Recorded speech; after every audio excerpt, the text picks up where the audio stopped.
ସନ୍ଧ୍ୟା ତ ହେଇଗଲାଣି, ଏବେ ମନ ହେଉଛି କିଛି ଗୋଟେ ଖାଇବା ପାଇଁ। ଆଉ ମୁଁ କ'ଣ ଖାଇବି ସେଇଆ ଭାବୁଛି। ଆଉ ଆପଣମାନେ କ'ଣ ବନେଇକି ଖାଉଛନ୍ତି ଆପଣମାନେ ଟିକେ କମେଣ୍ଟରେ ଜଣାଇଦେବେ।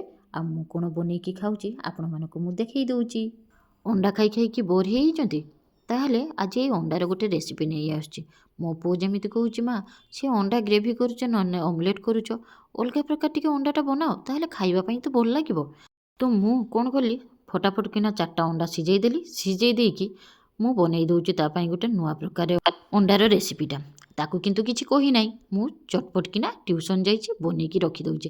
ଆସିଲେ ତାକୁ ସରପ୍ରାଇଜ୍ ଦେବି ଯେ ତୋ ପାଇଁ ଅଣ୍ଡାରେ ଗୋଟେ ନୂଆ ରେସିପି ବନେଇଛି, ଚାଲନ୍ତୁ ଦେଖେଇ ଦେଇ। ଆଳୁ ରେସିପିଟା ଯେମିତି ବନେଇଥିଲି ସେଇ ଆଳୁର ଯେ ମସଲାଟା, ସେଇ ମସଲାଟା ହିଁ ଏଇଠି ବ୍ୟବହାର କରିବି। ଆଉ ମସଲାଟା ତ ଜାଣିଛନ୍ତି, ଧନିଆ, ଜିରା, ଗୋଲମରିଚ, ଶୁଖିଲା ଲଙ୍କାକୁ ଭଲକିନା ଭାଜି ଦେଇ ତାକୁ ଗୋଟେ ପାଉଡ଼ର କରିନେବି। ପାଉଡ଼ରଟା କିନ୍ତୁ ଫାଇନ୍ କରିବେନି, ଟିକେ ଅଧା ଭଙ୍ଗା ଥିବ ସେମିତିକା କରିବେ। ପାଉଡ଼ରଟା ଖାଇବା ପାଇଁ ବହୁତ ବଢ଼ିଆ ଲାଗିବ। ଆଉ ତାର ମୁହଁରେ ଯେ ସେ ପାଉଡ଼ରରେ କିଛି ଧନିଆ, ଜିରା ଏଗୁଡ଼ା ପଡ଼ିବ, ବହୁତ ବଢ଼ିଆ ଲାଗିବ ସେଇଟାରେ। ସେଇଥିପାଇଁ ଦେଖନ୍ତୁ ନେଇଗଲି, ନେଇକି ଥଣ୍ଡା କରିକି ପାଉଡ଼ରଟା ବନେଇ ନେଉଛି। ଏପଟେ 4ଟା ଅଣ୍ଡା ସିଝେଇକି ରଖିଦେଇଥିଲି, ଏଇ 4ଟା ଅଣ୍ଡାକୁ 2 ଭାଗ କରି କାଟିନେବି। ପୁରା 2 ଭାଗ କରି ନେଉଛି।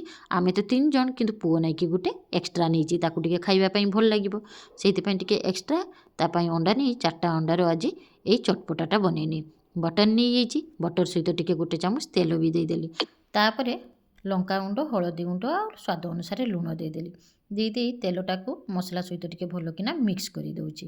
ତାହେଲେ ସବୁ ଜିନିଷ ଭଲକିନା ମିକ୍ସ ହେଇଗଲା ପରେ ଅଣ୍ଡା ଗୁଡ଼ାକୁ ଭାଜି ନେବା। ଏବେ ଦେଖନ୍ତୁ ସେଇ ବଟର ଆଉ ତେଲରେ ମସଲା ଦେଇ ରଖିଥିଲି, ତାପରେ ଅଣ୍ଡା ଗୁଡ଼ା ଦେଇଦେଲି। ଗୋଟେ ସାଇଡ଼୍ ଲାଲ ହେଇଗଲା ପରେ ଆଉ ଗୋଟେ ସାଇଡ଼୍ ମୁଁ ଉଲ୍ଟେଇକି ଲାଲ କରି ନେଇଛି। 2 ପଟ ଯାକ ସାଇଡ଼୍ରେ ଲାଲ ହେଇଯାଇଛି। ଏବେ କାଟିକି ମୁଁ କ୍ୟାପ୍ସିକମ୍ କିଛି ରଖିଥିଲି, ସେ କ୍ୟାପ୍ସିକମ୍ ଗୁଡ଼ା ଦେଇଦେଲି। କ୍ୟାପ୍ସିକମ୍କୁ ବି 2-3 ମିନିଟ୍ ପର୍ଯ୍ୟନ୍ତ ମିଡ଼ିୟମ୍ ଫ୍ଲେମ୍ରେ ଟିକେ ଅଣ୍ଡା ସହିତ ଭାଜି ନେବା। ତାପରେ ଦେଇଦେବା ପିଆଜ। ପିଆଜକୁ ବି ଦେଇଦେଉଛି। ପିଆଜ ଦେଇଦେଲି, କ୍ୟାପ୍ସିକମ୍ ଦେଇଦେଲି, କଞ୍ଚା ଲଙ୍କା ଦେଇଦେଇଛି। ଏଗୁଡ଼ାକୁ ଟିକେ ଭଲକିନା ଅଣ୍ଡା ସହିତ ଭାଜି ଦେଇଦେବା। ତାପରେ ହେଇଯିବ ଆମର ଚଟପଟା ଅଣ୍ଡା।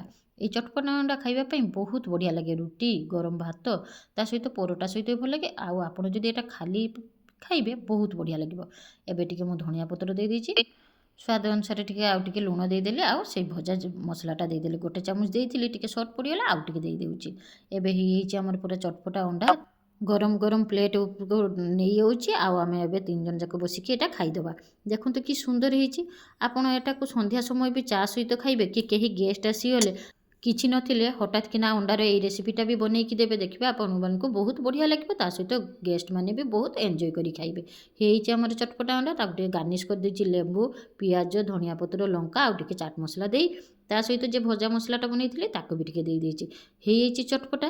ଏବେ ଆମେ ଚାଲନ୍ତୁ ବସିକି ଖାଇଦେବା 3 ଜଣ ଯାକ ଏଇ ଅଣ୍ଡାର ଚଟପଟା ମସଲାଟା। ଆଉ ଆପଣମାନଙ୍କୁ ମୋର ଭିଡ଼ିଓଟା ଯଦି ଭଲ ଲାଗିଥାଏ ତାହେଲେ ଗୋଟେ ଲାଇକ୍, କମେଣ୍ଟ, ସେୟାର ତ ନିହାତି କରିବେ। ତା ସହିତ ସବସ୍କ୍ରାଇବ୍ କରିବା ପାଇଁ ଭୁଲନ୍ତୁ ନାହିଁ। ବେଲ୍ ଆଇକନ୍କୁ ବି ଦବାନ୍ତୁ। ଦେଖିବେ ମୁଁ ବହୁତ ବଢ଼ିଆ ବଢ଼ିଆ ରେସିପି ଆଣୁଛି, ଯେଟା ଆପଣମାନଙ୍କ ନୋଟିଫିକେସନରେ ଯାଉଛି। ଆପଣମାନେ କୁହନ୍ତୁ ତ, ଆପଣମାନେ କ'ଣ ବନେଇକି ସନ୍ଧ୍ୟାବେଳେ ଖାଇଲେ? ଆମେ ତ ସନ୍ଧ୍ୟାବେଳେ ଏଇ ଚଟପଟା ମସଲା ଅଣ୍ଡାଟା ଖାଇ ଦେଇଛେ। ଆପଣମାନେ କ'ଣ ବନେଇକି ଖାଇଲେ ନିହାତି କମେଣ୍ଟରେ ଜଣାନ୍ତୁ। ଆଉ ସମସ୍ତେ ଭଲରେ ରହିଥାନ୍ତୁ। ଜୟ ଜଗନ୍ନାଥ, ନମସ୍କାର।